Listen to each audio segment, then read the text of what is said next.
So hello and welcome to learn VS dev.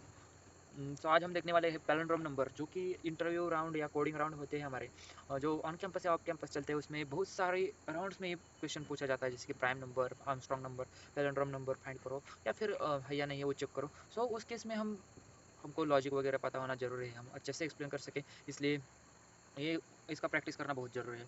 तो आज हम देखने वाले हैं पैलिंड्रोम नंबर कैसे फाइंड कर सकते हैं, या फिर कैसे देख सकते हैं कि नंबर है या नहीं है पैलिंड्रोम। सो उसके लिए बने रहे हमारे साथ, आखिर तक हम अच्छे से आपको समझा पाएंगे, इसलिए आखिर तक बने रहिए। सो मैं पहले तो हम अपना जो क्लास वगैरह क्रिएट किया है उसे सेव करते हैं। उसके बाद हम अपना मेन मेथड लिखते हैं, और मेन मेथड लिखने के लिए हम सिर्फ सिंपली मेन टाइप करेंगे, और जैसे कंट्रोल स्पेस दबाते हैं सो इंटर करने के बाद मेन मेथड आ जाता है। So after that we are going to create one variable of name, num करके हम एक वेरिएबल लेते हैं जो कि इंट टाइप का है, जो कि हमारा नंबर होने वाला है। तो पहले तो हम अपने नंबर को खुद से लेंगे। सो आगे जाकर मैं आपको स्कैनर क्लास से भी सिखाऊंगा, पर अगले किसी मतलब इन फ्यूचर हम वीडियो लाएंगे, सो उसमें हम स्कैनर क्लास का यूज़ करके वेरिएबल वगैरह लेंगे जो यूज़र से लेंगे। सो अभी तो हम अपने से नंबर लेने वाले हैं। सो हमने एक नंबर लिया है, तो हम पहले तो हमें एक नंबर तो ले लिया हमने।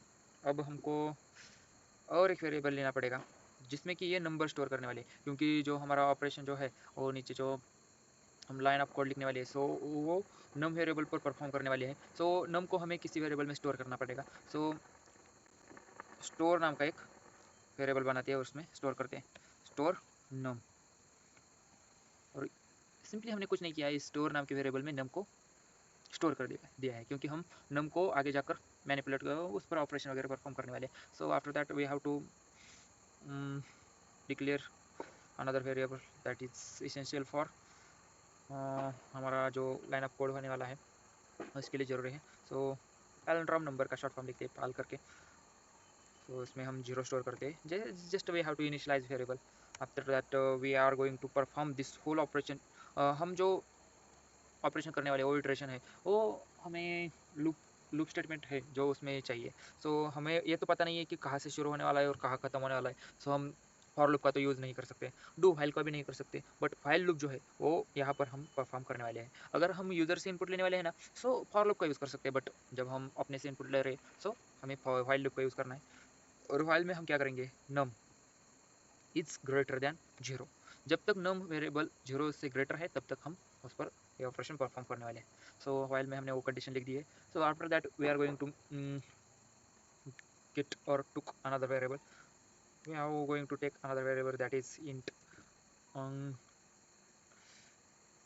r करके लेते हैं, पता नहीं हम r क्यों चूज़ कर रहे हैं, बट कर रहे हैं। सो r नाम के वेरिएबल में हम स्टोर करने वाले हैं n रिमाइंडर 10, और सॉरी नम नाम का वेरिएबल है हमारा। और हमने स्टोर क्या किया है, जब हम नंबर को 10 से डिवाइड करेंगे तो जो रिमाइंडर बचने वाला है ना, सो हम वो आर में स्टोर कर रहे हैं। सो जैसे कि हमारा 1231 नंबर है, सो अगर 10 से ऐसे डिवाइड करेंगे तो रिमाइंडर क्या बचेगा, 1 बचेगा, सिर्फ ये 1। क्योंकि देख लो 1230 अगर है तो उसको 10 से डिवाइड करेंगे, सो पूरी तरह से वो डिविजिबल है। बट जब हम 1231 को डिवाइड करते हैं ना, तो 1 रिमाइंडर बचता है, और वही 1 रिमाइंडर हम आर में स्टोर कर रहे हैं। सो आफ्टर दैट अगर हमने रिमाइंडर लिया है, सो उसे नम को हमें डिवाइड भी तो करना पड़ेगा। सो डिवाइड करने के लिए नम को कम भी तो करना है ना, उसको डिक्रीमेंट ऑपरेशन परफॉर्म करना है। तो हम n is equal to n divide by 10 करेंगे। और सॉरी नम है यार, मैं बार बार भूल जा रहा हूँ। सो नम पर हमने क्या ऑपरेशन परफॉर्म किया है कि नम को 10 से हर बार डिवाइड करने वाले हैं। जैसे हम अपना लूप एग्जीक्यूट होता रहेगा, वो 10 से डिवाइड होते रहेगा, जो कि एट अ लेवल 0 तक आएगा और हमारा लूप कंप्लीट हो जाएगा और हम लूप से बाहर आ जाएंगे। सो पाल नाम का वेरिएबल जो हमने इनिशियलाइज किया था ऊपर, सो उसका काम अभी शुरू होता है। पाल इज इक्वल टू पाल में हम क्या स्टोर करेंगे, तो हमें सिर्फ पाल प्लस आर ये स्टोर करना है।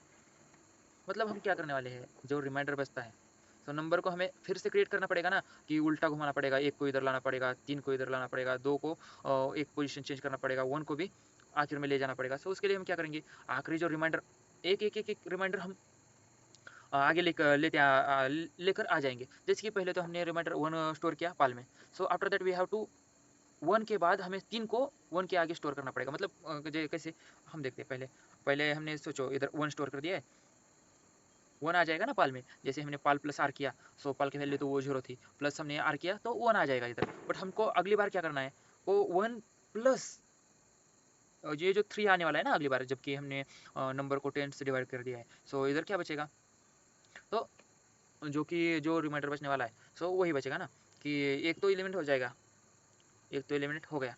सो 132 123 तो बचता है। सो वही देखने वाले हम। सो आगे जाकर क्या करेंगे हम, कि पाल प्लस आर नहीं करेंगे। पाल उसके लिए हमको क्या करना पड़ेगा, कि इधर 3 आना चाहिए हमारा। बट अभी क्या हो रहा है, 1 प्लस 3 आ रहा है और इक्वल टू 4 आने वाला है। बट ऐसा नहीं चाहिए हमें, हमें क्या चाहिए, 1 और 3 चाहिए।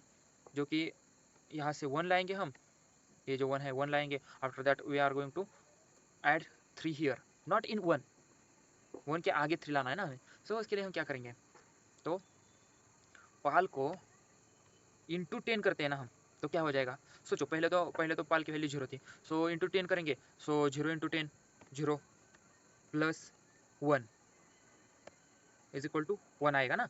सो आफ्टर दैट अगले अगले अगले केस में जब लूप घूमेगा, तो नम की वैल्यू क्या होने वाली है, 123। ओके, सो 123 को जब हम रिमाइंडर निकालते हैं तो कितना आएगा, 3 आएगा रिमाइंडर। सो 3 रिमाइंडर आ गया। सो देख लो इधर, एक कंडीशन हम नीचे भी लिख सकते हैं। जैसे इसका कोई काम नहीं तो हम नीचे लिखते हैं, तो आपको अच्छे से समझ में आ जाएगा। सो देखो,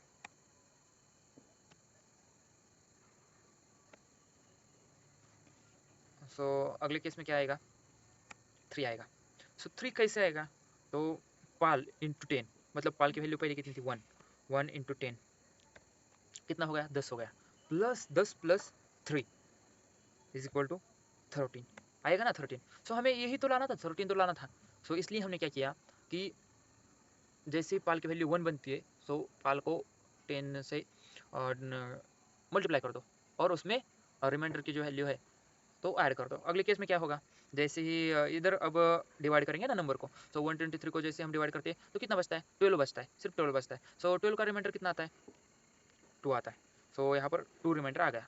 सो 2 रिमाइंडर आते ही अब नहीं यहाँ तो अब पाल की वैल्यू कितनी है, ये जो है ना, ये इसको देखो आप, पाल की वैल्यू कितनी है, 13 है ना। यहाँ से हमने 13 ली, इंटू 10 करेंगे अब, इंटू 10 जैसे करते हैं ना हम, सो क्या होगा, 130 हो जाएगा ये। और 130 में हमें क्या ऐड करना है, तो रिमाइंडर ऐड करना है। और रिमाइंडर ऐड करने के लिए हम क्या करेंगे, +2 करेंगे। सो कितना हो गया, 132। और देख लो 1 आ गया, 3 आ गया, 2 आ गया। और अगली केस में क्या होगा, जैसे ही 132 इंटू 10 करेंगे ना, सो कितना आएगा, 1320, इतना ही आएगा ना, हाँ उतना ही आएगा, 20 आएगा। सो प्लस मैथ थोड़ा सा भी है हमारा, अभी कंडीशन थोड़ी हार्श चल रही है, उसलिए उसके वजह से हमें कैलकुलेशन करने में थोड़ी देर लग रही है। सो उसके लिए माफ़ी चाहते हैं। सो इसमें रिमाइंडर कितना बचता है हमारा, लास्ट में 1 है, सो 1 बचता है। तो 1 ऐड करते ही ये कितना हो जाएगा, 1321। देख लो ये नंबर हमने उल्टा कर दिया। सो ये नंबर तो हमने उल्टा कर दिया ना व्हाइल लूप की मदद से। सो अब हमें सिंपली क्या करना है, हमें लूप से बाहर आ जाना है। जैसे इधर नम की वैल्यू 0 आती है, हम लूप से बाहर आ जाएंगे। बट एक बात ध्यान में रखो आप, ये जो नंबर है ना, ये नंबर किस में स्टोर हो गया है, इस पाल नाम के वेरिएबल में स्टोर हो गया है। अब हमें सिंपली क्या करना है, कि इस नम नाम के वेरिएबल को और इस पाल को कंपेयर करना है। अगर ये सेम है तो ये पैलिंड्रोम है, अगर ये नहीं है तो पैलिंड्रोम नहीं है। सो इफ की कंडीशन में हम क्या लिखेंगे, इफ। अब सोचो नम को और पाल को हम कंपेयर कर नहीं सकते।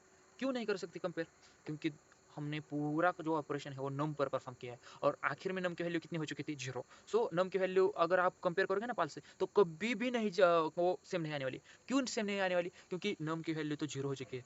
और अगर आप पाल की वैल्यू से कंपेयर करोगे, जो कि equal to as equal to check करेंगे ना आप बुलियन में, सो वो कभी भी ट्रू नहीं आएगी, वो फॉल्स ही आएगी। वो बताएगा कि वो इसकी वैल्यू सेम नहीं है। सो हमने पहले ही क्या कर दिया था, इस नंबर को, वो 7th जो लाइन है उसमें उसको स्टोर नाम के वेरिएबल में स्टोर कर लिया था।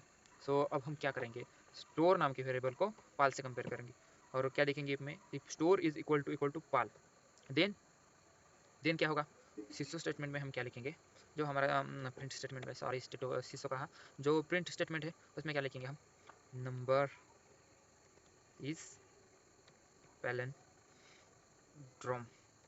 इसका स्पेलिंग मुझे पता नहीं है, बट यूजुअली यही होना चाहिए, अगर नहीं है तो माफ़ी चाहता हूँ मैं। एल्स में क्या लिखेंगे हम, अगर हमारा इंग्लिश ग्रामर भी थोड़ा ठीक ठाक नहीं है, उसके लिए भी हम माफ़ी चाहते हैं, दिल से माफ़ी चाहते हैं। हम इम्प्रूव कर रहे हैं, आगे जाकर होप सो आपको इम्प्रूवमेंट दिखेगी, उसके लिए कुछ नहीं कर सकते, अभी तो हमें पढ़ना पड़ेगा, इसके अलावा कोई ऑप्शन ही नहीं है। तो माफ़ कीजिए, अभी तो हमें इट्स नॉट प्राइम, सॉरी, अरे यार, is not palindrome, double R लिख दिया हमने। सो कंट्रोल एस करेंगे, और ये जो हमने लाइन ऑफ कोड जो आपको सिखाने के लिए बताया था, उसे क्या करते हैं, कमेंट कर देते हैं। जैसे कंट्रोल एस करते हैं और इसको रन करते हैं। अरे तुम भी आ गए क्या इधर, जाओ जाओ नीचे जाओ, बिल्ली आ गई थी। सो ये तो बता रहे नंबर इज़ नॉट पैलिंड्रोम, और ये नहीं भी है। क्यों क्यों नहीं है, तो 1231 को अगर आप उल्टा करोगे तो क्या हो जाएगा, 1321, और ये सेम नहीं आता। सो पैलिंड्रोम नंबर क्या होता है, जो नंबर उल्टा करने पर भी सेम आ जाए, जो हमारा नंबर है, सॉरी हमने पहले बताया नहीं था। सो पैलिंड्रोम नंबर का मतलब क्या होता है कि आप अगर इस नंबर को उल्टा करोगे ना, सेम यही आएगा। मतलब आप समझ लो, नमन, नमन नाम का एक बंदा है, तो उसके नाम को आप उल्टा करोगे ना, तो भी नमन ही आएगा। समझ रहे हो आप, वो पैलिंड्रोम है, समझ रहे हो ना। तो जिस नंबर, जिस नाम को आप उल्टा करते हो, या फिर कैसे भी लिखते हो, सीधा या उल्टा, जो सेम आता है दोनों तरफ से, उससे कहते हैं palindrome.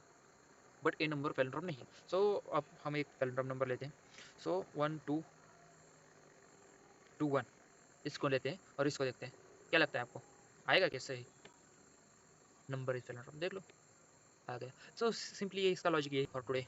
Thank you for watching, make sure to like share and subscribe, that's it for today, thank you.